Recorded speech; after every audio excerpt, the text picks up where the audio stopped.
This is a CBS News Special Report. I'm Norah O'Donnell in New York. President Obama is about to speak from the White House. He will deliver a statement on the downing of Malaysia Airlines Flight 17. The president is also likely to address criticism of Russian President Vladimir Putin. And for his part today, Putin said his country is doing everything it can to allow a UN agency to investigate the scene. The probe has been hampered since the Boeing 777 was shot down Thursday over eastern Ukraine, resulting in the deaths of 298 people.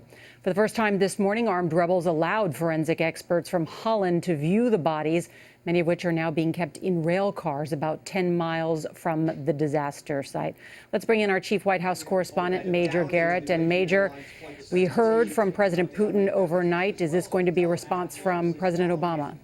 It will in part, Nora. The White House has done everything it could so far to not personalize this as a conflict between the United States and Russia and to internationalize all the pressure the White House would like to bring to bear on Vladimir Putin and the Russian government to lean on the separatists to do everything they can to make sure this investigation, hampered, as you said already, by tampering with the evidence, put that on track, at least a track that could lead to some conclusive evidence and definitive conclusions about exactly what happened to bring down Malaysia Airlines Flight 17. The president will also address hostilities in the Middle East, Israel's efforts to quell the rockets coming from Hamas fired from Gaza City and surrounding areas.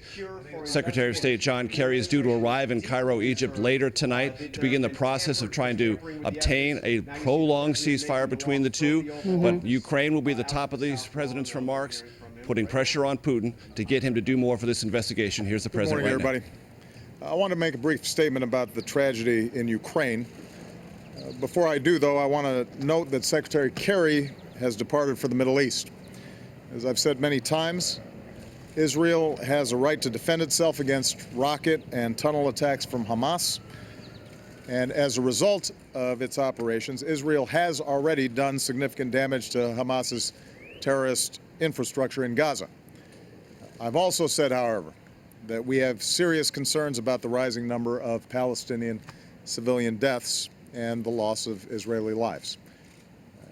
And that is why it now has to be our focus and the focus of the international community to bring about a ceasefire that ends the fighting and that can stop the deaths of innocent civilians, both in Gaza and in Israel.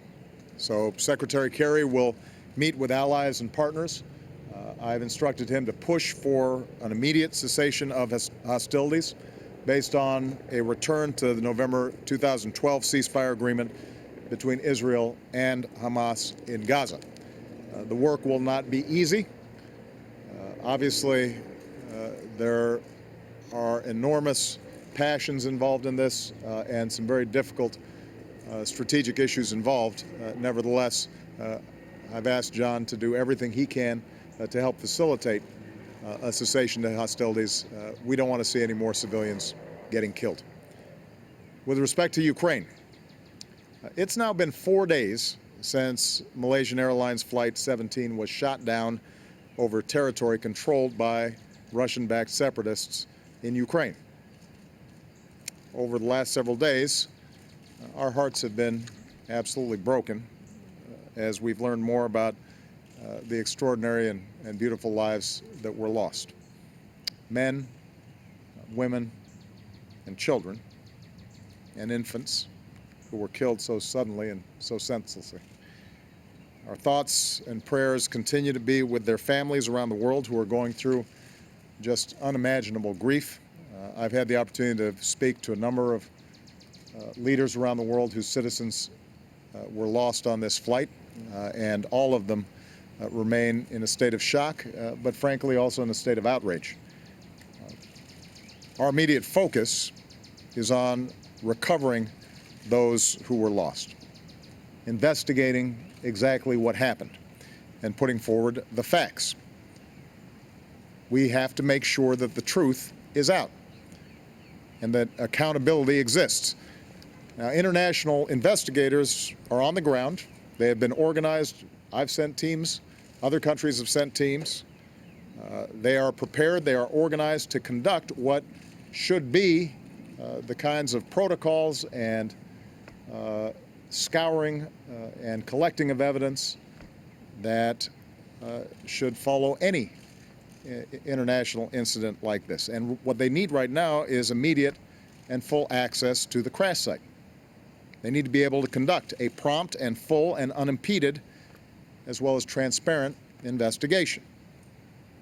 And recovery personnel have to do the solemn and sacred work of recovering the remains of those who were lost. Ukrainian President Poroshenko has declared a demilitarized zone around the crash site. As I said before, you have international teams already in place prepared to conduct the investigation and recover the remains of those who have been lost. But unfortunately, the Russian-backed separatists who control the area continue to block the investigation. They've repeatedly prevented international investigators from gaining full access to the wreckage. As investigators approached, they fired their weapons into the air. These separatists are removing evidence from the crash site, all of which begs the question, what exactly are they trying to hide? Moreover, these Russian-backed separatists are removing bodies from the crash site, oftentimes without the care that we would normally expect from a tragedy like this. And this is an insult to those who've lost loved ones. This is the kind of behavior that has no place in the community of nations. Now, Russia has extraordinary influence over these separatists. No one denies that. Russia has urged them on. Russia has trained them. We know that Russia has armed them with military equipment and weapons, including anti-aircraft weapons. Key separatist leaders are Russian citizens. So, given its direct influence over the separatists, Russia, and President Putin in particular, has direct responsibility to compel them to cooperate with the investigation. That is the least that they can do. President Putin says that he supports a full and fair investigation. And I appreciate those words, but they have to be supported by actions. The burden now is on Russia to insist that the separatists stop tampering with the evidence, grant investigators who are already on the ground immediate, full, and unimpeded access to the crash site. The separatists and the Russian sponsors are responsible for the safety of the investigators doing their work. And along with our allies and partners, we will be working this issue at the United Nations today.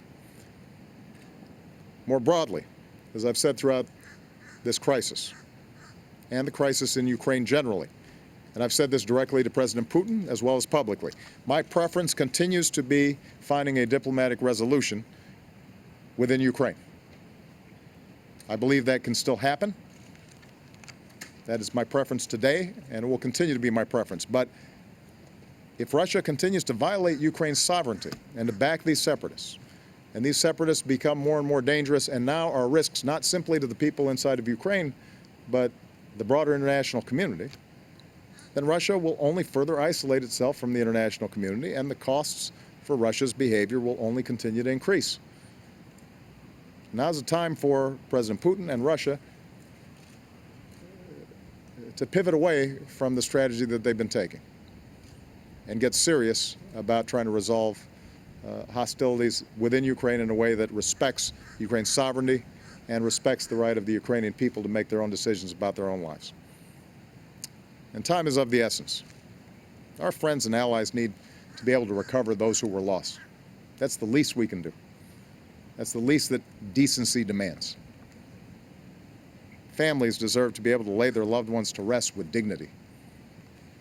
The world deserves to know exactly what happened. And the people of Ukraine deserve to determine their own future. Thanks. Sanctions or other actions if Russia doesn't help? And a very stern warning from President Obama from the South Lawn right there, indicating that given its influence that Russia and Russian President Vladimir Putin have direct responsibility to direct those separatists to cooperate. He says he appreciates the words by President Putin overnight, but those must be supported by actions, and those actions include immediate, full access for international investigators to access the site of the downed plane and to deal respectfully with many of the victims there. And our coverage is going to continue throughout the day on this CBS station and online at cbsnews.com. And we'll have a full report tonight on the CBS Evening News with Scott Pelley. Those of you in the West will now return to CBS This Morning. This has been a CBS News Special Report. I'm Norah O'Donnell, CBS News, New York.